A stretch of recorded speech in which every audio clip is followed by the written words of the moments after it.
வணக்கம். இன்னைக்கு நாம ட்ரம்போட இந்த புதிய வரிகள், அதுவும் உலக வர்த்தகத்துல, குறிப்பா இந்தியால என்ன மாதிரி தாக்கத்தை ஏற்படுத்தும்னு கொஞ்சம் ஆழமா பார்க்க போறோம். நம்மகிட்ட இருக்கிற சில கட்டுரைகள், அப்புறம் சில ஆய்வு குறிப்புகளை வச்சு இந்த கொஞ்சம் சிக்கலான விஷயத்தை அலசி ஆராயலாம். நீங்க இத பத்தி ஒரு தெளிவான பார்வையை பெறணுங்கிறதா நோக்கம். முதல்ல இந்த புது கொள்கையோட முக்கியமான விஷயம் என்னன்னு பார்த்திடலாம். ஏப்ரல் 5லிருந்து எல்லா இறக்குமதி மேலையும் ஒரு 10% அடிப்படை வரி. அது மட்டும் இல்ல, அமெரிக்காவோட வர்த்தகத்துல அதிகமா உபரி லாபம் பார்க்கிற ஒரு 50க்கும் மேற்பட்ட நாடுகளுக்கு 11%லிருந்து 50% வரைக்கும் பரஸ்பர வரிகள் வந்திருக்கு. அப்புறம் ஜூன் 4லிருந்து எஃகு, அலுமினியம் மேல வரி 50% ஆக்கிட்டாங்க. இரட்டிப்பா! இது பெரிய விஷயமாச்சே. ஆமா, நிச்சயமா. இதோட தாக்கம் ரொம்ப பரவலா இருக்கு, பல தரப்பட்டது. ஒரு பக்கம் பாத்தீங்கன்னா, அமெரிக்காவோட உள்நாட்டு தொழில்கள், அதாவது எஃகு, அலுமினியம், வாகன உற்பத்தி இதெல்லாம் அவங்களுக்கு இது ஒரு பாதுகாப்பு மாதிரி. இது அங்க உள்ளூர்ல வேலை வாய்ப்புகளை உருவாக்கணும்னு ஒரு எதிர்பார்ப்பு இருக்கு. சரி, அந்த உள்நாட்டு பாதுகாப்பு ஒரு பக்கம். ஆனா உங்க குறிப்புகள்ல இந்தியாவுக்கு போட்டிருக்கிற வரி, அதாவது சுமார் 26-27%. இது சீனா 145% வரைக்கும் கூட, இல்ல வியட்நாம் 46%. இவங்களோட ஒப்பிடும்போது ரொம்ப கம்மின்னு சொல்றீங்க. இதோட உண்மையான தாக்கம் என்னவா இருக்கும்? அது ஒரு முக்கியமான பாயிண்ட். இந்த ஒப்பீட்டளவுல குறைவான வரி விகிதம் இந்தியாவுக்கு ஒரு விதத்துல சாதகமா அமையுது. நம்ம கிட்ட இருக்கிற தகவல் படி டிக்சன், டாடா, அரவிந்த் மாதிரி இந்திய ஏற்றுமதியாளர்களுக்கு அமெரிக்கா ஆர்டர்கள் அதிகமா இருக்கு.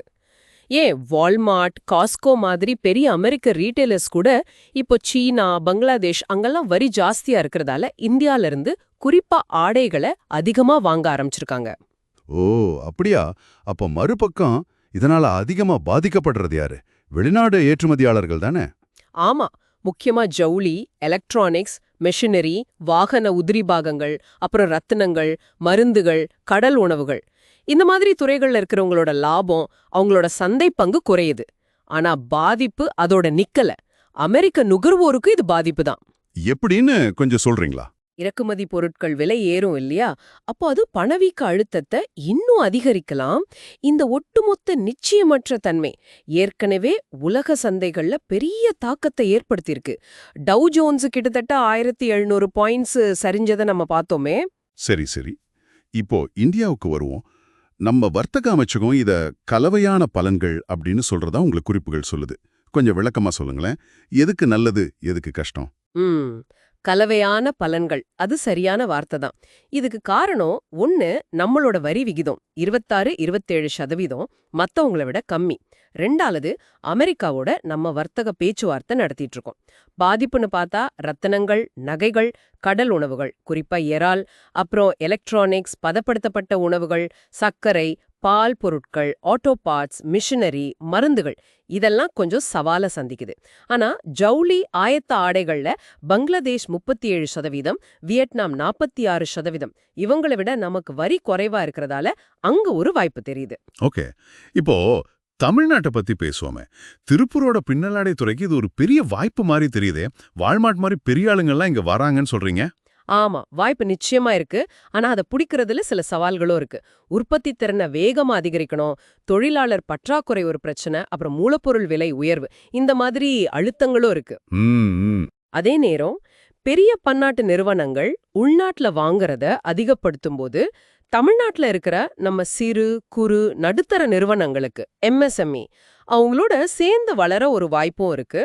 இருந்தாலும் ஏற்றுமதியை ரொம்ப நம்பி இருக்கிற வாகன உதிரி பாகங்கள், எலக்ட்ரானிக்ஸ் மாதிரி துறைகள் சில சிரமங்களை சந்திக்கலாம். அதுவும் உண்மைதான். ஆக மொத்தம் சுருக்கமா சொல்லணும்னா, ட்ரம்போட இந்த வரி கொள்கைகள் அமெரிக்க தொழில்களை பாதுகாக்க நினைச்சாலும் உலக வர்த்தக சங்கிலிய ஒரு உழுக்கு உருக்குது. இந்தியாவுக்கு சில துறைகள்ல, குறிப்பா ஜவுளில வாய்ப்பு கிடைச்சாலும் பல முக்கிய துறைகள் சவால்களை சந்திக்குது. தமிழ்நாடு, குறிப்பா திருப்பூர் மாதிரி ஆயத்த ஆடை பகுதிகள், அப்புறம் MSMEகள் இந்த வாய்ப்பை பயன்படுத்திக்கலாம். ஆனா அதுக்கு சில உள்கட்டமைப்பு சவால்களை சரி செய்யணும். இதுல கவனிக்க வேண்டிய இன்னொரு சட்ட விஷயம் இருக்கு. இந்த பரஸ்பர வரிகள் மேல கொஞ்ச நாள் முன்னாடி ஒரு கோர்ட் தடை விதிச்சிருந்தாங்க.